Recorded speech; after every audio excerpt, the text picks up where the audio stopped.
Well, hello, good evening, everybody, and welcome back to Friday Night Reseller Live. Tonight, we've got Sam from Sam Sells Stuff on here. Let's just go to the comments, just see how everyone's doing. Let everyone know that I'm alive.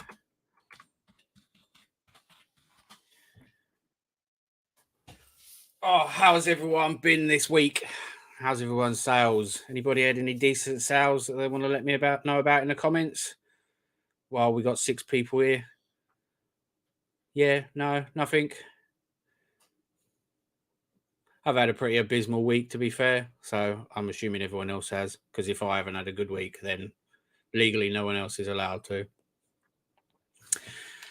Right, let's get Sam in and we'll start the show. Hello, Sam. How are you? Hello, buddy. I'm very well, thank you. How are you? Yeah, I'm fine. Let's not pretend that 20 minutes ago we already done this. Shh, don't tell anyone. They didn't know that. We've let the cat out of the bag. Now, I'll tell you what, I've never been on a live stream that has 3 countdown clocks. That is something special. Yeah, someone Keep the commented. suspense going and going and going. Yeah, someone commented last week saying, God, how many countdowns do you want? I'm like, well, I can add more if you want. Just keep doing it until the whole half an hour is countdowns. Yeah, well, one of the last ones that I done was I had the initial countdown thing going for about 15 minutes, and I realised that I hadn't even made the live. So I don't know if it was me and Joe or me and Stacey. We were just sitting there, just watching the countdown, and then I was like, "Oh, so I need to actually click live." That'll do it. Technical difficulties. Stand by. Exactly. Yeah, it was like one of my first shows, so I let myself off. I'm not too hard on myself. Yeah. Before we get into the meat and bones, I just want to apologise in the future if I dull down my voice. My little boy is asleep in the room next door, and I might get an angry WhatsApp from the wife saying I'm talking too loud. So if I go high energetic, look at my phone, and go a bit sheepish, that's probably why. That means that Sam's sleeping on the sofa. Yeah. Yeah. So we've got a few people in here now. So Sam, tell me, what's your name and what do you do? Cool. Well, I've got a good one for this. Believe it or not, my name is what I do. My name is Sam Sells Stuff, and that's actually what I do. So I sell stuff on eBay and on Amazon, predominantly on Amazon nowadays, but humble beginnings on eBay, and lockdown started me off flipping stuff from Facebook onto eBay and Facebook onto Facebook, and I've just evolved from there. But Bill's right. He loves the orange mic. I love the orange mic. It's definitely on brand. Yeah, it is. It's like a little Mars in front of your face. Yeah, exactly that. You're the sun to the Mars. Just orbiting around my head. Yeah, exactly. Yeah. So okay. So you basically answered it, but what type of business do you do? Yeah, so I predominantly nowadays sell on Amazon, with the occasional bits on eBay. I still maintain between 100, 200 items in the store. I go to car boots as and when I can and pick up bits on Facebook, but the main predominance of my business is now Amazon. So that's buying stuff from retail stores or online in as much bulk as I can, sending it all off to Amazon so I don't have to worry about it, and letting the sales roll in from there. Really, it's a lot more time efficient personally for me.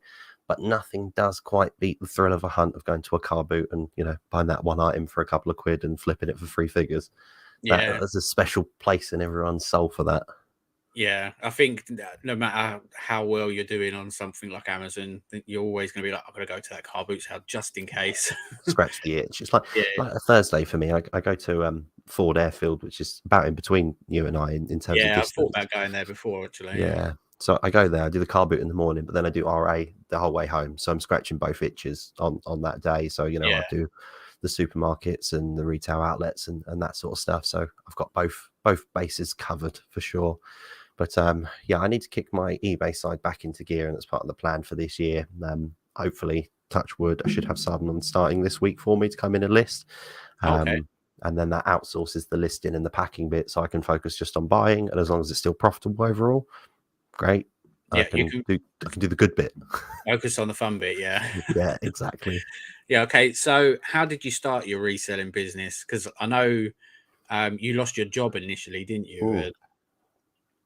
So it starts back a little bit before that. I used to watch a couple of the OG resellers, Nick and Ben Fitzpatrick, like just as a hobby, like watching on YouTube whilst I was at work. And I tried it years and years ago and couldn't maintain it with work.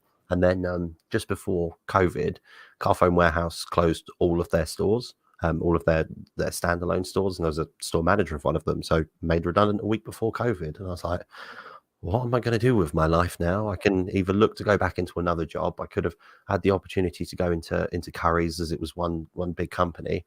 I thought, actually, you know what? Let's give it a go. I've always wanted to start a business, do something. Let's start eBay and give it a crack and see what it's all about. So, you know, started off in a 1-bed flat and quickly filled that up, as you can imagine, through lockdown, where we weren't allowed to really leave. I was going out and buying stuff on Facebook to then flipping on eBay, as I'm sure quite a few of us were. But obviously, so you were kind of thrown in at the deep end then, really, weren't you? there wasn't a transition of going from part-time to full-time or anything like that. You just start full-time and go. Yeah, it's like I've always recommended people to go part-time first and then full-time, unless obviously you're thrown into it, you haven't got a choice on the matter. But yeah, exactly. Yeah, it's definitely a sink or swing moment, isn't it, when you get chucked into it? So. For sure. Yeah. But you know, lockdown was a interesting time where there was lots of demand for games consoles, which is what I started in, basically games and toys and things that people were looking to do during lockdown. But also the flip side of that, lots of people were clearing out their house because they had nothing to do, so they were listing loads on Marketplace. So for me, it was just buying loads on Marketplace on Facebook and then selling it on eBay. And then obviously the car boots opened back up and all of that kind of stuff, so could expand from there. And yeah, thoroughly enjoyed it. Got me through, you know, that lockdown period, and then the world started opening back up again, and it was deciding time whether or not to continue.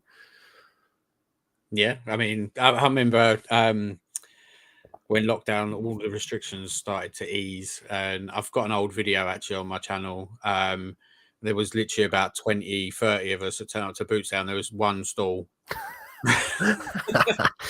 Oh dear. Yeah, there was just one trader was just like just everything out on the floor, and I was just like, oh, please don't let this be my first boot sale. All at one stall. But yeah, luckily a few people turned up after. But yeah, they were some like hard times during COVID.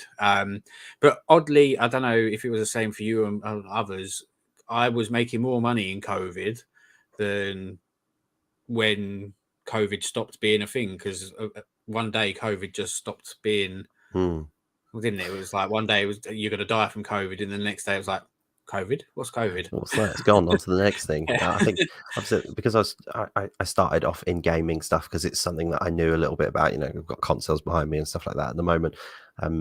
For me, those prices were significantly inflated during lockdown. You could sell a Wii bundle for 120 quid, and that same Wii bundle is now 50-60 pound. So the prices were inflated. So yes, but then for me personally, as our lockdown, you know, all the restrictions relaxed, I could then look at other areas, you know, more electronics, more toys, buying from car boot. So for me, it didn't. It kind of just had a nice growth curve because I was specialized and then widened the range of what I was buying. So yeah, to kind of fight the decreasing prices of gaming stuff at that time. Yeah, say with me, like mainly being like clothing stuff, I probably noticed it a lot more because a lot of people just sitting there browsing, going, "Oh, that's nice, that's nice, that's nice." Yeah. And then when it actually got like to restrictions being like eased, they were like, "Oh, I can wear that now. I can wear that now. I can wear that now." Freedom time, yeah, yeah, absolutely. exactly. Yeah, but then I suppose in some ways it went from one extreme to the other, didn't it? So if you don't adapt and move on, then yeah, you've got to in business. Like you have to be able to adapt, and you know, people are always going to come in and you know, step on your toes and sell in your niche or your area of expertise. And the more you can diversify your income, the better. Yeah, here's a good question for you. Do you sell secondhand on Amazon, or is it just all new stuff? 99.9% of the stuff is brand new. You know, I've got a few video game stuff on there, but that's closer to Christmas that happens, because you can command a higher price on Amazon for stuff like that. But the demand for secondhand on Amazon, you know, is significantly lower than what maybe the States would have. There are some decent YouTubers in the States that do lots of secondhand video games on Amazon because there's a big demand for it. Whereas in the UK, you know, how many times have you ever gone on Amazon to buy something that's used?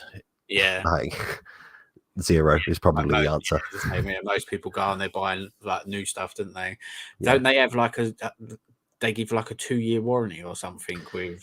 You do have extended returns periods on Yeah, Amazon's. It's, with every business model, there's pros and cons, and the return side of things is definitely a con on Amazon, but the pros outweigh it for sure in terms yeah, of the sales volume and not dealing with the customer service, because Amazon do that. So it's a it's one of them that you get people who abuse returns on eBay, you get people who abuse returns on Amazon as well. you get It's that the in any form of business, don't you? Yeah, So you get it in retail, in stores. yeah, At times I've had people come in that their phone has magically stopped working, and then I open it up, and this has been down the toilet. yeah, Um, that'd be like why it's not working people anymore. try, yeah, exactly, Yeah. for So, sure. you stopped reselling for a little while, didn't you? And you went off Mm, like social media, and you yeah, got a real job, didn't you? So, yeah, one of them but real jobs. you're back now. So, what swayed your head from reselling, and what made you come back? So, I moved house and then moved into a much bigger space in the garage, and I never really got back up and running. And I think that kind of made me realize that actually, is this really what's right for me at this current point in time? And we moved because we bought our first house, which is fantastic, but also my wife was pregnant at the time. So in my head, it's that consistent income, that whole talking point. Plus, the world was opening more up with COVID. Restrictions basically gone, and I wasn't really looking hardcore for a job, but a opportunity that I was like, I just can't turn down came up, and that was a regional manager at Google, looking after a sales team of 20 odd people, and it's like selling products. It's products that I enjoy. It's managing people. It's traveling. It ticked a load of boxes, including the financial thing. And I was like, let me give it a go. Like, actually, it ticks all those boxes. Unfortunately, that occupied too much of my time. And then actually, I realized that I want to be able to spend as much time with my family as possible. And I was doing too many nights away a week, as opposed to like one every other week. It was 2 or 3 a week. And that's just far too much with a little boy in the house, putting too much pressure on the wife. So jack that in. I was still selling on Amazon the entire time, but not like loads. It was just like a little bits of RA here and there, making £500 extra a month. Just when I went to Reading, go to all the supermarkets in the evening, and then would do my work the next morning, like that kind of setup. So still on that reselling bit, but not on the eBay side. Then started eBay back up again, and then started Amazon up again, and then Amazon has just grown and grown and grown, and very much overtaken the from a profitability side versus eBay, and also time investment as well is significantly less for the money that you make. Yeah. So, in a way, getting that job at Google kind of made your business grow because you realized that you didn't want to be spending all the time away from your family, and you could make just as much, if not more, Yeah, doing exactly. Amazon. Yeah, And exactly. no So, regrets with that. Like, the people I met and the people I worked with, fantastic. Got some good friends and relationships from that, and learnt a lot. But also learnt about what my priorities are in life, and then yeah. how I can maximize them, really. Yeah, it's one of the things that I like about reselling, about the amount of time that I can spend with my family and still work. So I could still work like a 15-hour day if I wanted, but I'm at home, so I'm still around my wife and my daughter. Yeah, So plus, exactly that. before I used to, when I used to be employed, and I was working 60 plus hours a week and never really got to see my daughter or my wife. So, Not what you want at all. no, exactly. So, anyway, from the previous job, this leads me into the next question. So, you and Kieran, everybody, Kieran from Rummage Round, are starting up a new Discord server called Next Level Resell. Can you Hmm. tell us a little bit about it? Yeah, I can give you some inside scoop on that. It's essentially a paid subscription service that teaches you from absolute fresh beginner how to set up on Amazon, how to set up your account in the right way so that you're not at risk of banning, how to then ungate in categories, but also then providing leads in store and online to go and buy. So if you go into this Tesco's, look for this product because it's reduced. This is how much you buy it for. This is how much you sell it for, and going from there. And we're in our second month of beta testing. So we had 20 or so beta testers for January, and that's done very well so far. Everyone has kind of got their accounts up and running, started sending shipments in, started to see profit on the items that have already sold, which is fantastic. And then today we've got about 35 more second wave beta testers coming in and should go live at the end of February. Touch wood, all things considered, and those beta testers, they were like, yes, it's working, it's good to go. But I think it's conveying that expertise that I've learned over the last 2.5 years on Amazon, 2 years, 2.5 years, and trying to teach that to as many people as possible around a community of people that want to do it, and want to put the time investment in, because it is a different beast to what eBay is in terms of what you can and can't do, and some of the things you need to be aware of, but also the finding products, it can be quite overwhelming. So being able to have that in a presentable way, in a presentable system, I think is something that's absolutely of value. And if someone's of the mindset that they want to give it a go and invest time and invest money into it, there's no reason why they won't be able to make profit. Absolutely. And you were telling me earlier before we came on that you're going to be doing like live webinars and Yes. video tutorials and stuff. So it's not just going to be all text based. I found, like, with previous Discord servers like this, that while all the information's there, it's all in text, and I don't really convey text very well. But if you show me a video, I almost get it instantly. So that'll be another good thing that will be running in the service as well. And then obviously you and Kieran are going to offer private help and stuff like that as well, aren't you? Yeah, exactly that. And that all builds into the community side of things. So it is a structure. It's not, we're only going to be open for the last week of every month for new members, so that for the following month there's a structure. So week 1, the first day, we have a call, how to use Discord, how to set up your account, what the next 4 weeks looks like. The next week we do a call around ungating and sending products in. The week after that, we do an accountancy call to answer any accountancy questions and Q&A. Excuse me, that's not from us, that's from Aaron, our partnered accountant within the server. And then the 4th week, we will do then a whole server Q&A live stream. People can hop on, people can type in the chat, but me and Kieran and members of staff in the future that we have can then answer questions around anything to do with Amazon and eBay as well. So there will be bits, do listing challenges to motivate each other. There's buy this and sell it on eBay as well. So covering that aspect. In the future, we'll also tackle Vinted and Depop. Obviously, Kieran specializes in that significantly more than what I will. So those guys will be there in the future. And then, that constant support is there. So at any point, you can open up a ticket. That can be via, just talking via messages, or it can be, let's hop in a video call and fix whatever issue it is. It could be, this Amazon have asked for this invoice for me. How do I upload it? Or is this product any good? I found it in a shop. Yes, it is. No, it isn't, for whatever reason. And helping people through that process. But yeah, really, really excited about it, because I think that the feedback so far has been very, very positive, and fingers crossed can continue it from there. Yeah, as I say, when you were telling me about it earlier, it sounds really good. So have you got a price in mind for the service, or is that still under discussion? We have, but it's we do. It's at £40 a month, which for me, I feel like is, £10 a week. What do you spend? £10 a week, a meal deal, coffee, whatever it might be. It's an investment of time into your business. And there's always going to be a debate about paid services or getting the information for free on YouTube and that kind of stuff. But in my head, the analogy that I like to draw is, I could go out and run every day of the week to lose weight if I wanted to, and that's absolutely free. Or I could go to a gym, pay for a gym membership, pay for a personal trainer, and pay for someone's knowledge and expertise that's already gone through it before, and get a quicker rate of return on my progress. And they're the decisions that you've got to make. Do you want to invest a little bit of money to learn from other people's mistakes and be in a community, or do you want to go at it solo? Both options are absolutely viable.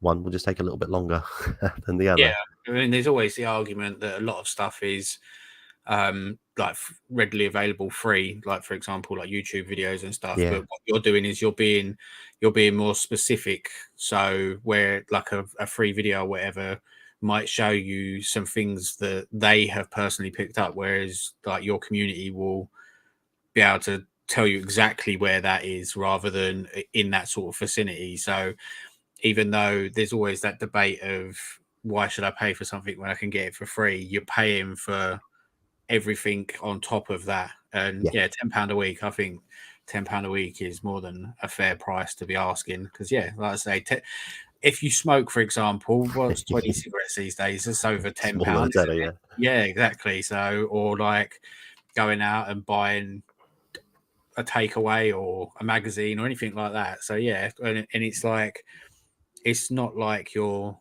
£40 is just going to get flushed away down the toilet if you pay attention to what's going on. You're investing your Exactly. money to make money, and that's what it's all about, isn't it?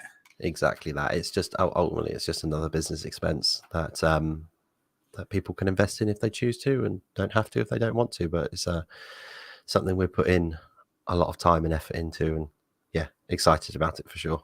Yeah, I think it'll do well. And as I say, when we were talking off air, you probably already got a subscriber here with me. So I look forward to having you. yeah, it's probably just going to be me, you, and Kieran, isn't it? There might be a few familiar faces in there already that you probably I'm know. sure. Yeah. Okay, so they're all the businessy type questions. So we're going to get on to what I call as phase 2 questions. So Yeah, go these are for it. more about you rather than your business. So first question: what is your biggest flaw? Biggest flaw. Don't say the kitchen. Yeah, it is massive. I it's a flaw, but also an advantage depending on the day of the week. So I've got ADHD, right? So depending on how I am and the mindset I'm in, I'm either really hyper focused and will crack on and be able to smash out loads of listings or loads of boxes, or I'm sat here and can't get out of a slump and can't motivate myself and that kind of stuff. So yeah, it's a flaw, but when I can switch that, flip that switch and be motivated, it is really a big advantage. So it's just noticing when the productivity is going down, or I'm being distracted, or I'm on my phone too much, or whatever it might be that's distracting me from what I need to do. That's probably the thing for me. That's something to be very mindful of during the week. And it might be you list a few things and then you get distracted on your phone and it breaks that complete train of that train of concentration. Yeah, I'm very much the same. My wife says I have like ADHD, but not the ADH part. So The I have ADD like bit. ADD or Yeah. something. Yeah, well, I'm the same. I can be like super hyper focused on something, but if something takes my attention away, then I'll just completely go away from what I was doing and slump off. And so, yeah. Yeah, Okay, absolutely. so how do you cope when you're having a bad week with your business or in general? um Again, part of the ADHD is sometimes I'm quite harsh on myself, and for me it's separating the things that are in my control and not in my control. So if something's gone wrong that's in my control, that's frustrating for me because Yeah. it's something that I could have controlled. So a big part of that is reviewing what's gone wrong. So, is it a customer? I've got a customer return on eBay or Amazon, whatever it might be. Is it because I've not listed it properly? Is it because I've not posted it correctly and put enough packaging in? No, that's absolutely fine. It is just a change of mind. That doesn't frustrate me or wind me up or anything. But if it's something that I've done wrong, that does frustrate me. And then I do need to work out how I can fix that going forward. And sometimes, that can take a bit of time, and it does not deflate you, but do slightly derail the day and that kind of stuff. But how do I cope with it? For me, is once I've learned from it and implemented it, then that's dealt with. Mm. So it's learning from the mistakes, but So it's not also opening a bottle of Kraken then. not always. And they're in very severe circumstances, like a couple of £100 a refund. Not one of the small ones. Um, Yeah. but I think also for me, having a list of what I want to achieve every day is very important. So every night, I try and do this to the best of my ability. I'm not going to sit here and go, I do it every night, but every night I try. And if I remember, we'll set up a list for the following day about what I want to achieve and when by. So if that's list 10 items, or it's go out and source across 10 different shops for RA, or if it's send all of the stock that I've got in the garage into Amazon, or if it's sourcing for 3 hours online for online arbitrage, whatever it might be, I'll set up all of those goals even all the boring stuff, you know, like entering my cost of goods for products, so I know how profitable I am on a spreadsheet, and making sure my accountancy bits up and running. Have that as goals, and then it gives me some structure for the next day about what I want to achieve, and then that helps me not be unproductive the following day for sure. Just having a bit of a guideline about what I want to do, what I want to achieve. And, you know, if I don't hit all of those things of that day, again, it's not the biggest deal if it's because I've been productive elsewhere. But if I then look at that list and be like, oh, there's 10 things on here and I've achieved one of them because I've sat down and played video games all day, then that's again where I'll be a bit annoyed at myself. Like, actually, but you know, you have to convince yourself that that's just your testing. Whenever well, I'm sitting there playing Minecraft, I'm testing. yeah. See, the problem is with the new stuff on Amazon, there's not that much testing. Yeah, true. But yeah, but definitely back in the day, that was a lot of testing. Yeah. I've 100%ed Jack and Daxter on the PS2 just to make sure that every Just to make ring sure on this disc works. the console doesn't overheat and every button Yeah, works perfectly correct. exactly. Yeah. Okay. So, if you could have a conversation over coffee or food with anyone living or dead, who would it be and why? Well, it wouldn't be coffee because I don't drink it, but I'll definitely go get a nice burger somewhere. I would go with Alan Sugar. I think the life experience that man's had, going from rags to riches, and the amount of expertise you could soak up over a lunch from someone like that, it would be remarkable. You know, going from selling aerials at the back of his van to where he is now, and a knighthood, multi-million pound businesses, TV shows, obviously, you know, The Apprentice that's on, and being able to identify talent in that, and the experiences that he's got. And obviously there's a bit of a character on The Apprentice, but I think just being able to pick someone like that's brain, just be incredible. Like the shortcuts that you would learn in that time would save years off your life potentially to work out for yourself. I think that would be a fun conversation, unless I got fired. Yeah, I was going to say, once you got past the "you're fired" part. Yeah, exactly. Yeah, That's the intimidating bit, right? make sure it's a good hamburger. yeah, exactly. Need to research, see if he likes them first before I send out the invite. Yeah, exactly. Yeah, do like proper recon on him before you do it. You don't want to be giving him a cheeseburger and he doesn't like cheese, you know. Yeah, for sure. Okay, so one last question. What's one thing that you do on a regular basis that you hate doing, but nobody knows that you hate doing it? Cleaning my teeth. I hate cleaning my teeth. And that's purely, again, like the ADHD thing, not being in a routine for stuff. It's not an automatic. I get up, I go to the sink, I brush my teeth in the morning before I go to bed. The amount of times in a week where I get snuggled up into bed and then I'm like, teeth, I need to go and do my teeth, and then have to get out of bed and get cold to go and do my teeth. It's so annoying, but it has to be done. And you need to set a good example for the little man. And now everybody knows that you hate doing it. Exactly. It's out there now. I'm sorry. Right. Okay. So there's a couple of questions in the chat. So let's have a look at these. So we've got, how long have you been selling on Amazon for? 2.5 years, something along those lines, there or thereabouts, but like a lot heavier the last 9 months or so. The last 9 months have been substantial. You know, we're talking revenue months of 20k, like revenue in a month type thing, with a 25 to 30% margin on that. So, you know, that's quite substantial in terms of units and that kind of stuff. Still a lot more growth to go, by all means. That's not massive versus some of the mega sellers out there, but been hitting that a lot harder. But yeah, 2.5 years. In that time, you've actually hit the 6-figure mark, haven't you, with Amazon? Yeah. So changed over to a limited company a couple months ago, just before Christmas. Excuse me, I've got man flu. It is severe. Switched over to a limited company. Then probably done just on Amazon last 12 months, 110, 115, something along those lines. So that will be coming up very soon in the next 2-3 months. I'd imagine I'll be moving over to a VAT registered company, and that will impact Amazon, eBay and Amazon as well. But the plan is just to smash through it, not hover under it, just just keep going. Obviously, the buying strategy will slightly adjust, and the ROI will slightly change because I'll be accounting for that, and I don't have that many expenses that I can offset against that from a VAT perspective. But yeah, just going to go smash through it and just keep buying and keep selling. Yeah, as you do. Yeah. And yep, to answer your question, would I do Amazon? Yep, I've wanted to do Amazon for ages, but I just keep on getting scared off of doing it. And yeah, I just, like with most things, if you keep being scared of things, eventually you're just gonna convince yourself that you're always gonna be scared of it. It's like a spider. Spiders are not that scary. I hate spiders, but I'll still stand on one. So Yeah, exactly.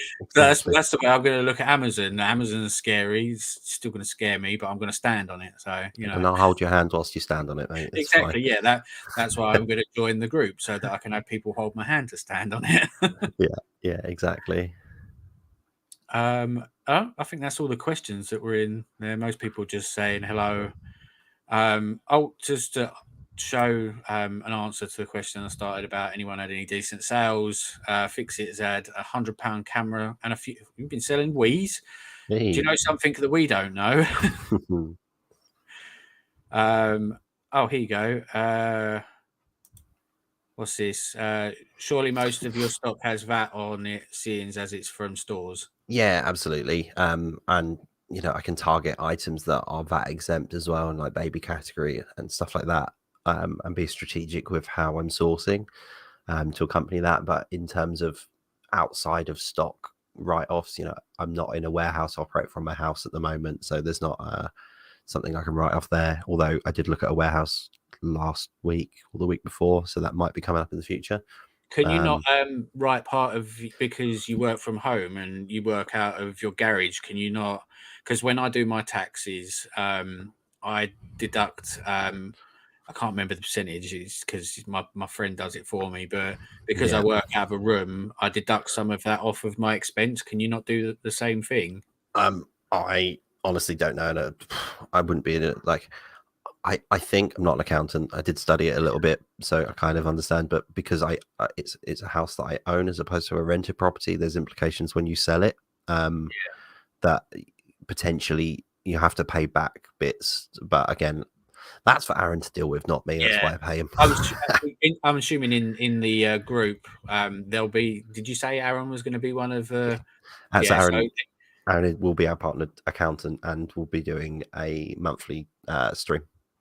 For the he group he could answer things like that for people as well. Anyway, exactly. But yeah, that'd be something that like I'd look into if I ever got to being VAT registered and what could be deducted from certain things. I think you answered this as well, didn't you? You going fully VAT or VAT scheme? I'm not sure at this point, Vinny. I will discuss with Aaron nearer the time. Whatever is the most tax efficient, I'll do that. Basically, and over the next 3-4 months, the eBay side should hopefully pick back up again because I'm employing someone to come in and list and test for me. So the sales will pick back up, the revenue will pick back up. So there will be a closer number of profit between the two. So it depends on if flat or variable rates will be better. But again, that's why I pay Aaron. Yeah, that's his job. We have accountants. Yeah. Yeah, as I say, at the moment, I've got a friend that does all my accounting, but at the moment, everything starts to get a little bit more complicated. I'll be going over to an accountant as well. My friend will probably appreciate, because he's like you. He's studied accounting and he's done it in minor scale in previous businesses and stuff. But like my accounting for eBay at the moment is simple. I could do it myself, but again, I'm lazy. So the sole trader side for me is fine, like absolutely fine. But as soon as I made that conversion, it's like, right, I do need someone to help me through. And it goes back to that paying someone to, that knows how to do the thing that you need doing, and saving the time of working it out. I'm sure I could spend a bit of time working out how to do it properly, but it's the time that I'm not going to get back. So I'd rather just pay someone to do it. Yeah, exactly. Totally agree. Okay, so that's all my questions. We don't appear to have any more questions in the chat, so we'll move on to the Would I Lie to You game. Whoa. Have you been thinking hard about this one? Or hardly thinking, one or the other. Hardly thinking. Working hard or hardly working? Yeah. So you want 2 truths and 1 lie? or just No, one? no, you just need just one Excellent. one thing, and it's up to you whether it's the truth or a lie, and we'll all try and guess whether it's true or false. And I'm going to try and redeem myself because the last two shows I got it wrong. Okay. Yeah, I try not to go as dark as what Stacey did. Or even go as So, dark as what Joe did, because Joe started talking about nipples and things, and that oh, got did really he? Saucy. So back when I was a wee nipper kid at school time, how old would I have been? Not sure. I used to school roller age. skate. Yeah, school age, whatever that might have been. I used to roller skate and was very good at it. Go backwards on, 1 foot, plieing and all those kind of things. And I used to be a skate marshal, so I taught kids how to roller skate at roller discos. High neon things on my shins and my elbow pads and helmets on, teaching kids how to roller skate around on a Sunday afternoon in the leisure centre. Is that it? Yeah, sure, it might be, might not. It depends. You got any follow up questions? Well, I'm sitting here imagining you in like bright coloured spandex and Oh yeah, is that why you're going a bit red? yeah, the contrast with your hair and Yeah. Well, you got to get the right colours. You see that match with ginger. You don't want pink and orange. Like purple, that's pretty good. Black. okay. So what you used to teach roller skating or ice skating? Roller skating. I can ice skate, not very well, but it's transferable. What, and was it inline or four wheel? 4 wheels. 2 in the front and the back. Yeah, four wheels. Yeah, they're four each. Can you remember what brand the skates were? Now I'm not old enough for them to claim that they're Bowers, but we all know Bowers are bolos to be looking at on the car boot. So I could have just thrown that one as a decoy. They were Turbo Classic 33s. And how did you go about getting the job? Did someone see you just skating one day and go, "Wow, you're really good. You should come and teach"? Or did you Exactly. kind of If you go to a roller disco and you're a ginger kid that can go backwards on 1 foot, and everyone's in awe at how amazing you are at roller skating, people are going to ask you to teach people, right? That's how the world works. just detouring quickly? I've just seen this. Can you just answer this? What's a pile? A plie? Oh, that's one of them dance moves, right? That you can do on a. Isn't it one of these? That's a plie, I think. The knees up. Right. Well, I would love it to be true, but I So would don't. I. But I don't think it is. Or any answers in the chat? Any advances on not Yeah, true? I'm going as it's a lie. Anybody else want to join with my lie or think it's true? The suspense is killing me. Yeah. It doesn't usually take this long on a game show on TV. No. Although I'm pretty sure people in the chat at the moment are just having a chat with each other. They're discussing what a plie is. Yeah. Oh, there you go. There's someone lie. I have to Google what a plie is now. Yeah, apparently that's not a plie. Is it not? True. It means bending your knees outwards. So lie. Oh, I had my knee up like here. I don't know if you could see it. It was like this. Yeah, surely if you bent your knee the other way, that'd be a broken knee. Yeah, I am sitting. So we've got what? You're Yorkshire not old mix, enough. true. That's true. To be fair, aren't you? You're still in your 20s, then you? I'm 27. Yeah. So Okay, I mean, I'm so pushing 40, and I don't even remember roller discos. okay then, can I get a drum roll? Drum roll, please. I'm sorry to break it to you, Dan. You're 0 for 3. Really? Really? Yes. I I was a skate marshal. I taught people how to roller skate. Do you know what? Right, I got the plie thing wrong. Apart from that, last week with Joe, I can't remember. I think Joe's was a lie, but I said it was a lie, and then the chat convinced me it was true.